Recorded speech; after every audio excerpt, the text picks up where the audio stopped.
ఈరోజు మేము మాధవధార వెళ్ళాం. ఈ మాధవధార విశాఖపట్నం బస్ స్టాప్ నుంచి 7 కిలోమీటర్ల దూరంలో ఉంది. మాధవధార వెళ్ళాలి అనుకునే వాళ్ళు న్యూ కోన్లీ కంచరపాలెం మీదుగా మురళీనగర్ వెళ్ళి అక్కడ నుండి మాధవధార వెళ్ళవచ్చు. ఈ మాధవధార వెళ్ళడానికి బస్ స్టాప్ నుండి బస్సులు కూడా అవైలబుల్గా ఉంటాయి. ఈ మాధవధార అనేది సింహాచలం కొండను ఆనుకుని ఉన్న ఒక చిన్న జలధార.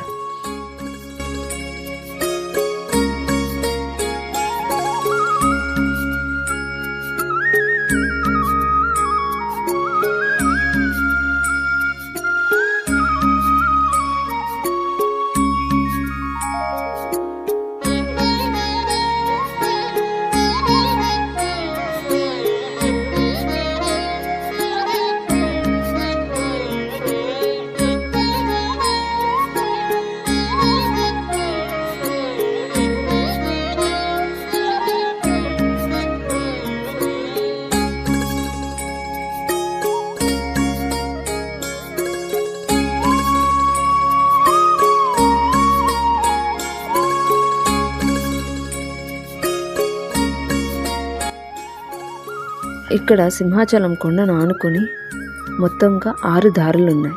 అవి ఏంటంటే పునర్ధార, అంటలధార, దేవీధార, సీతమ్మ ధార, చెన్నై ధార, మాధవధార.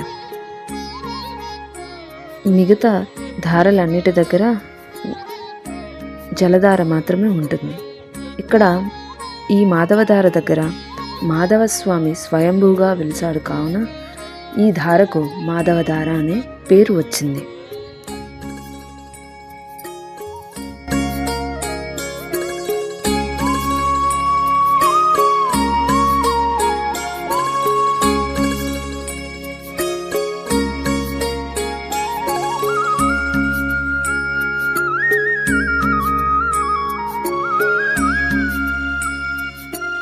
ఈ మాధవధారలో మాధవస్వామి నీలాదేవి, భూదేవి సహితుడై మనకిక్కడ దర్శనమిస్తారు. ఈ మాధవధార ఆలయం 3వ శతాబ్దం కాలం నాటిదని ఇక్కడ ప్రచారంలో ఉంది. అనగా తిరుపతి దేవస్థానం కంటే ముందుగా ఈ దేవస్థానం ఉన్నదని చెప్పబడింది. ఇక్కడ ఈ మాధవస్వామికి ప్రతి ఏటా మాఘ శుద్ధ ఏకాదశి రోజున కళ్యాణోత్సవాలు జరుగుతాయి. ఈ కళ్యాణోత్సవాలు ఏకాదశి రోజు నుండి పౌర్ణమి రోజు వరకు ఈ ఉత్సవాలు అంగరంగ వైభవంగా జరపబడతాయి. అదేవిధంగా ఈ ఆలయంలో ఒక గుహ కూడా ఉన్నదని ప్రతీతి. ఈ స్వరంగ మార్గం నేరుగా సింహాచలం లక్ష్మీ నరసింహస్వామి దేవస్థానానికి వెళ్ళే మార్గమని ఇక్కడ పురోహితులు చెప్తున్నారు. కానీ ఈ గుహను ఇప్పుడు ప్రస్తుతానికి వాడుకలో లేదు. అదేవిధంగా ఈ గుహకు ఒక చిన్న కథ కూడా ఉంది. అదేంటనగా సింహాద్రి అప్పన్నస్వామి తన తమ్ముడైన మాధవస్వామిని కలుసుకోవడానికి రోజు ఈ మార్గం గుండా వచ్చేవారని ఇక్కడ పురోహితులు చెప్తున్నారు. సింహాచలానికి వెళ్ళడానికి సింహాచలం నుండి ఏ విధంగా అయితే మెట్లు ఉన్నాయో అదేవిధంగా ఇక్కడ మాధవధార నుండి కూడా సింహాచలానికి వెళ్ళడానికి మెట్ల మార్గం ఉంది. అదే ఈ మార్గం. కానీ ఈ మార్గాన్ని ఎక్కువగా ఉపయోగించటం లేదు. ఇక్కడ మాధవస్వామి ఆలయంతో పాటుగా వేణుగోపాలస్వామి ఆలయము, శివాలయము, భైరవస్వామి ఆలయం కూడా ఇక్కడ ఉన్నాయి. ఈ మాధవధార చుట్టూ కొండల నడుముల మధ్య చాలా ప్రకృతికి దగ్గరగా చాలా అందంగా ఉంది. ఇదే ఆ జలధార. ఈ జలధార దగ్గర చాలామంది స్నానాలు ఆచరించి దేవుణ్ణి దర్శించుకుంటూ ఉంటారు. ఈ జలధారను చాలామంది తీర్థంగా కూడా స్వీకరించి కొంతమంది ఇళ్లకు కూడా పట్టుకొని ఈ జలధారను తీసుకుని వెళ్తూ ఉంటారు.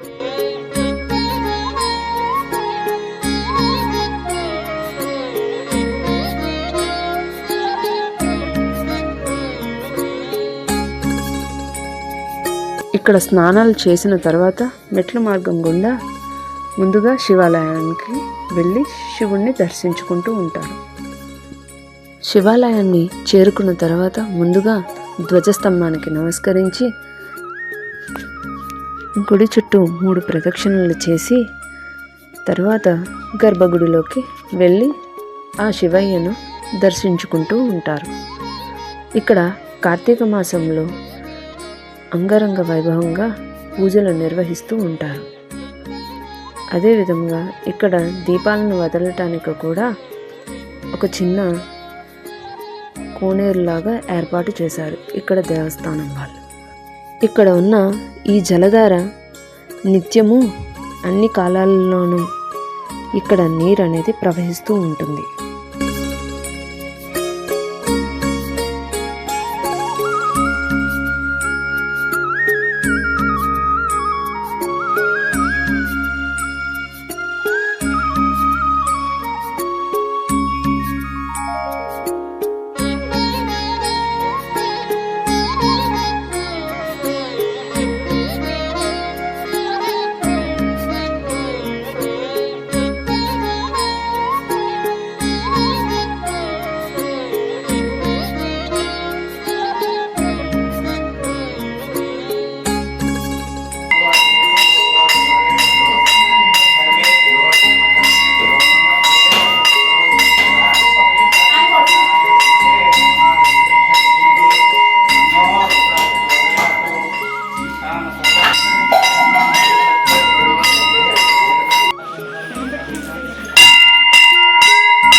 అదేవిధంగా ఎవరైనా నాగేంద్రుడికి పూజ చేసుకోవాలి అనుకుంటే ఇక్కడ నాగబంధనాలతో కూడిన రాతి శిల్పాలు అనేవి ఇక్కడ ఉంటాయి. అక్కడ కూడా పూజ చేసుకుంటూ ఉండవచ్చు.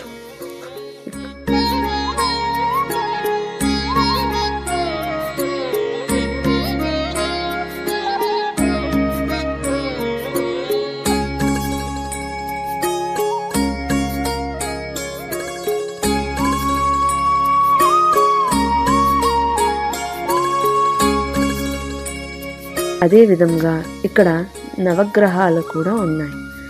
ఎవరైనా నవగ్రహ పూజలు కానీ లేదా శనీశ్వరుని పూజలు కానీ చేసుకునేవారు శనివారం రోజున ఇక్కడకు వచ్చి పూజలు నిర్వహిస్తూ ఉంటారు. శివుణ్ణి దర్శించుకున్న తర్వాత అక్కడ నుంచి కొంచెం పైనుంచి ముందుకు నడుచుకుంటూ వెళ్తే ఇక్కడ మనకు భైరవ స్వామి దర్శనమిస్తారు. ఈ కాలభైరవ స్వామిని ఎక్కువగా అమావాస్య రోజు పూజిస్తూ ఉంటారు.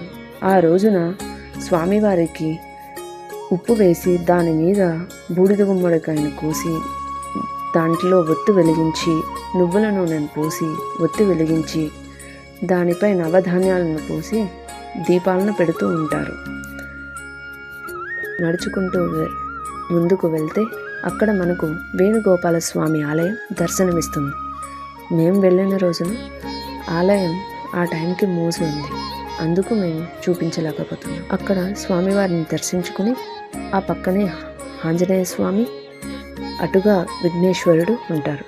అక్కడ కూడా స్వామివారికి దండం పెట్టుకొని అక్కడ నుంచి మనం మాధవ స్వామిని ఆలయాన్ని చూసామంటే అక్కడ నుండి చాలా అందంగా కనిపిస్తూ ఉంటుంది.